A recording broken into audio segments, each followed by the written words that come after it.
Hi guys, welcome back to my channel. For this week's video, I thought we could do something fun and different and read 1-star reviews of books that I've given 5 stars to.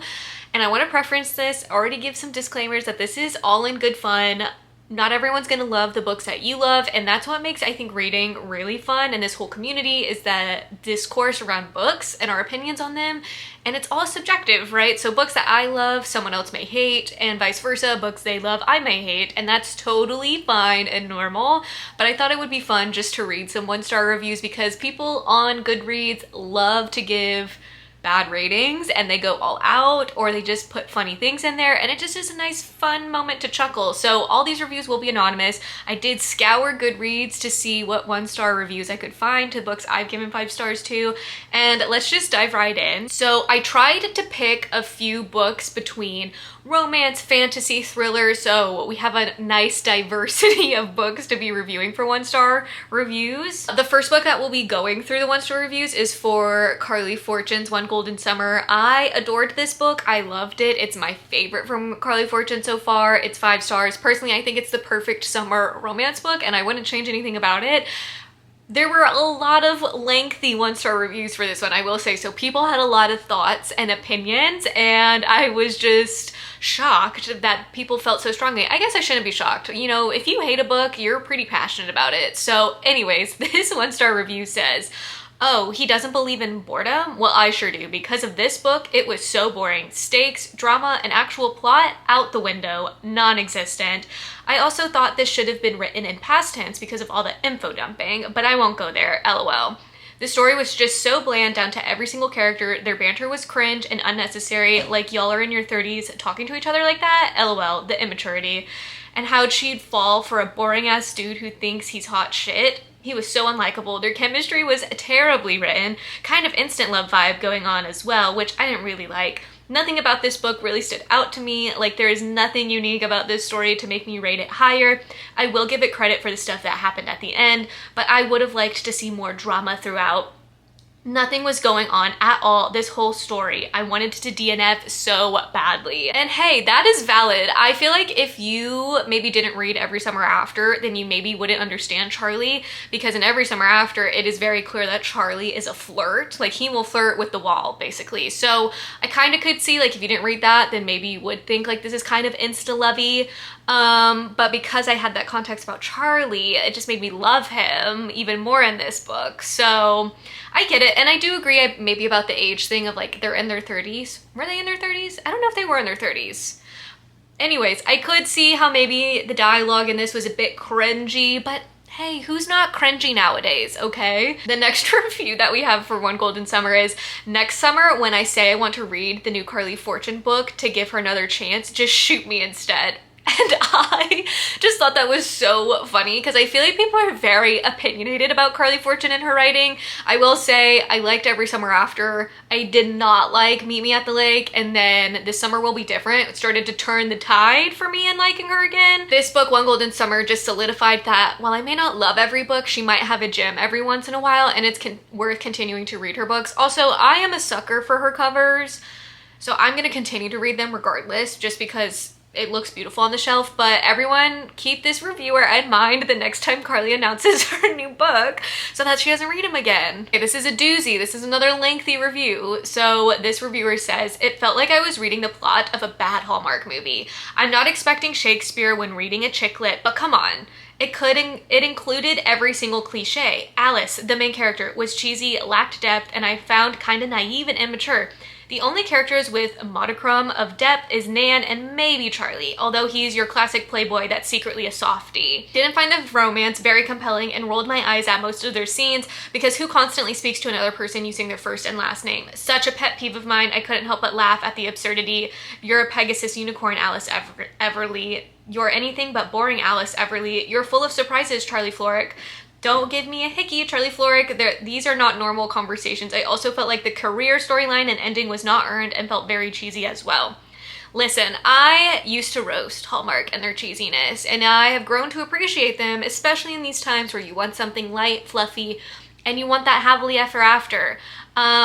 So I get it. I get that these vibes may not be for everyone. And if this was giving Hallmark vibes to you in the worst ways, then it makes sense why you didn't like this one. I will agree with the point, okay, this is where I would agree with this reviewer, that saying the first and last name of a person I think is very unrealistic. However, there are some people in my life that, I don't know why, but when we talk about this person, and I mean everyone, like everyone who knows this person, we always say their first and last name. It's never just their first name, it's their first and last name, and I don't know why, but that's just the case. And then like, I don't, maybe that's what's happening in here, like these two people are just happen to be people who are first and last name people. I agree with this reviewer that the first and last name thing in conversation is pretty weird. At least it wasn't cheesy nicknames, because there's honestly nothing worse than when the main characters have awful nicknames. And I'm gonna mention Carly's book, This Summer Will Be Different. There was awful pet names in that one.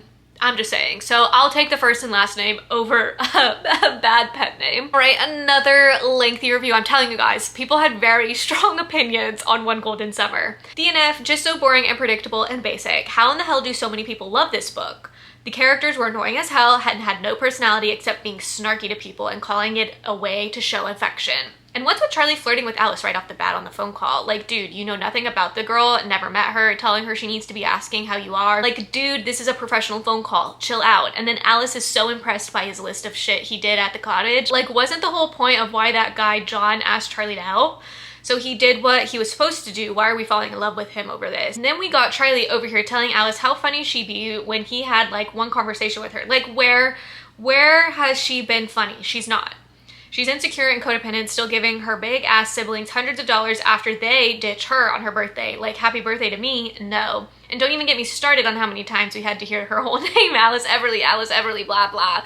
Okay, this person clearly did not like the book, and it's, I think, maybe indicative that they didn't read Every Summer After, because again, Every Summer After, you find out how big of a flirt Charlie is. Like, he is a playboy. So I feel like that made sense on how he just naturally is a flirty person.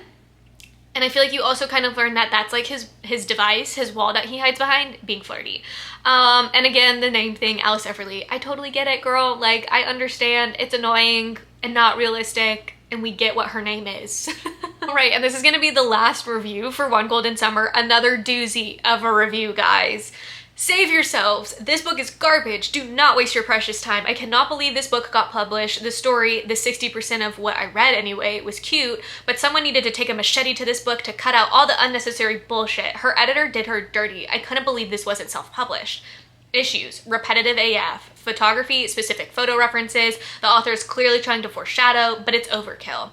Too descriptive. I swear, half the book is explaining what everyone is wearing, not needed for every interaction. Black swim trunks and steel-toe boots.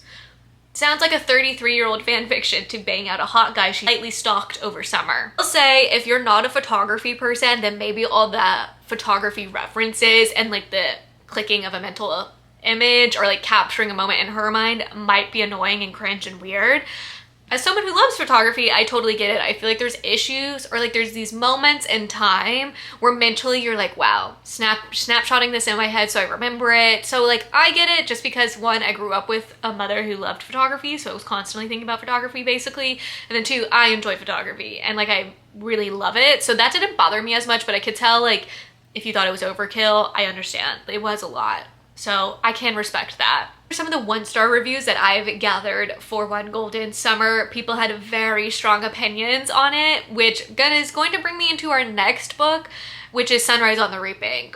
The amount of discourse this book caused online should be studied because people either absolutely loved it, aka me, or they absolutely hated it and called it fan fiction.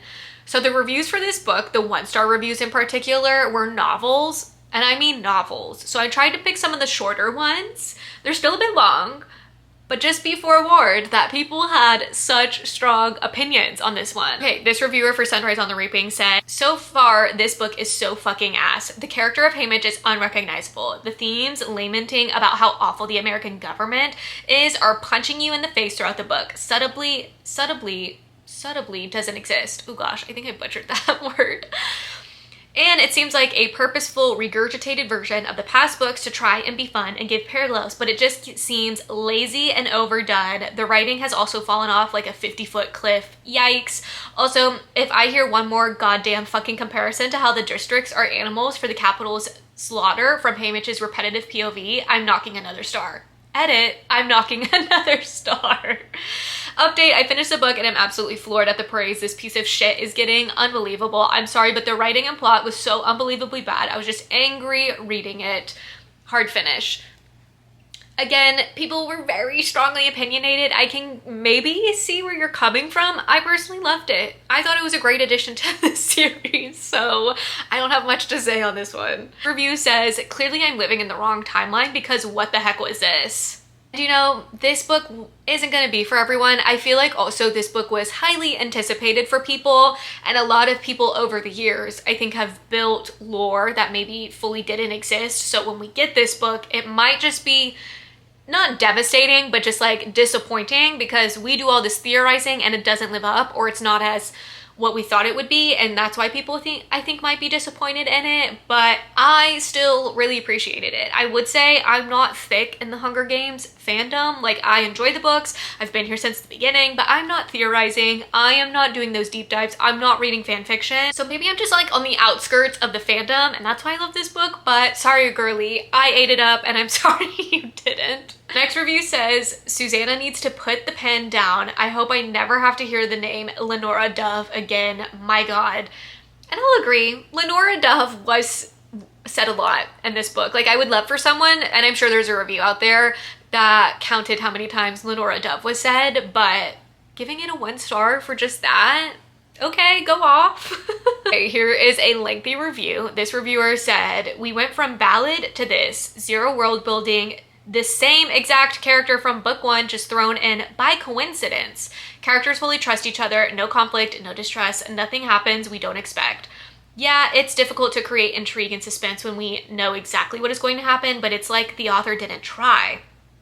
Also, didn't really learn that much more about him that we didn't know from the other books, yet he's a completely different character, unrecognizable, again, with zero new about him. And oh my sweet Lenora Dove and the Raven Constantly was such a lazy attempt at being emotionally engaging. Why not make it about Haymitch's life after the games? Half the book was painstakingly slow pre-games where we didn't learn a thing, then flew through the games. Then his actual character development is thrown together in a chapter or two. Unbelievably poorly written. There's no way Collins wrote this. It must have been an AI prompt to redo Catching Fire, but write it for a 3-year-old.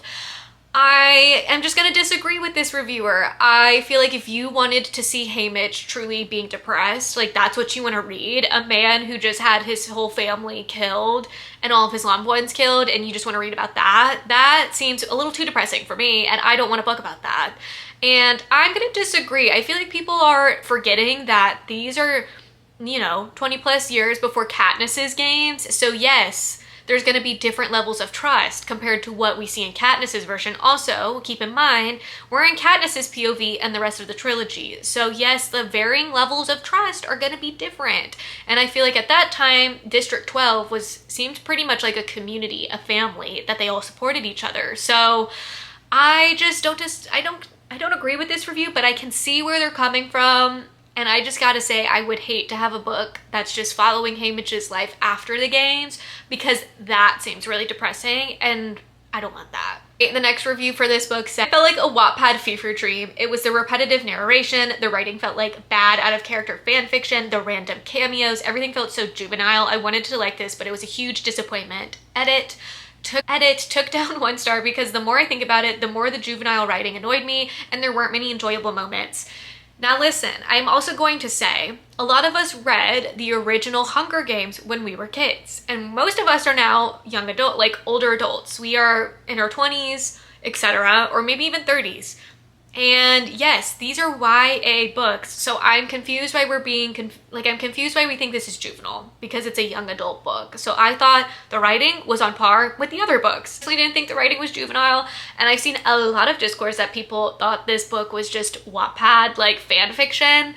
And I'm trying to just hard disagree. Like, did we forget that all of the winners know each other very well? Like, how do you think Haymitch got those relationships in Catching Fire when he's talking about how close him and Mags are? Like, how do you think... Like, I'm just confused. Like, it's a very small pool of people. So yeah, there's gonna be overlap of characters showing up. So that's like what I don't understand, why people are so upset by like seeing characters we kind of already know. All right, the next book that we're gonna be talking about is Fourth Wing. This book is highly, highly divisive. You either love it or you hate it. So the 1-star reviews for this book was actually pretty funny picking through them. So I hope you guys enjoy them as much as I've enjoyed them.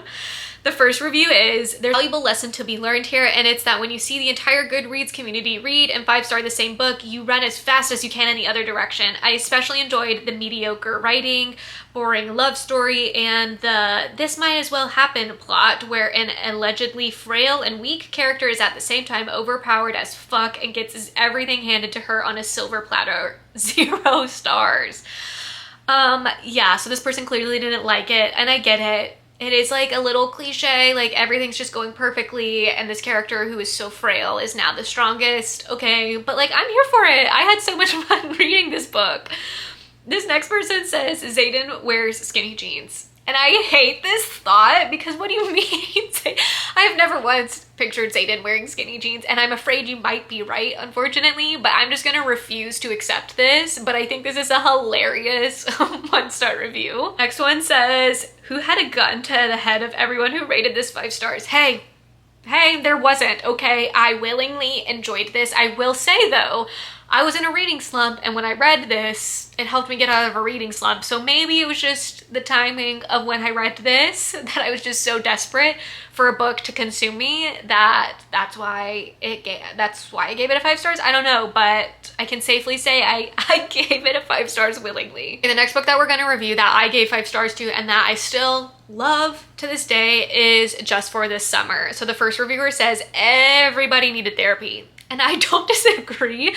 The characters, our main characters in this book, definitely needed therapy like right away, and like send the parents to therapy as well while we're at it. This reviewer said, I think I deserve a sweet treat for finishing this book because it clearly should have been a DNF. First off, it doesn't feel like the author who wrote Yours Truly could have written this. The writing was so choppy and it totally lacked substance. And don't get me started on the main characters and their complete lack of chemistry. It was just so boring. The jokes didn't land and every statement felt like it was made to try and be relevant and trendy. Totally cringe. I read the phrase, I laughed like 50 times but never laughed once. I swear I was reading like this was like this the whole time.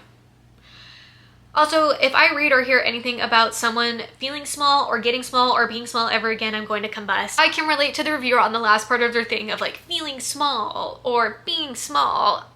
That was a lot. It was very repetitive in this book, but again, these characters needed therapy. And I thought there was chemistry. Like, Justin is a man. If he wanted to, he would type of a man. Like, an acts of service. So, I gotta disagree. I thought the chemistry was great between them. And you know what? We're gonna end it at that because I personally love this book. Those were basically the 1-star reviews that I found funny, comical, and thought it would be fun to share my thoughts on. I personally love reading 1-star reviews to books that I give 5 stars because it just shows the dynamicness of reading and how subjective it is. So I hope you guys enjoyed this one.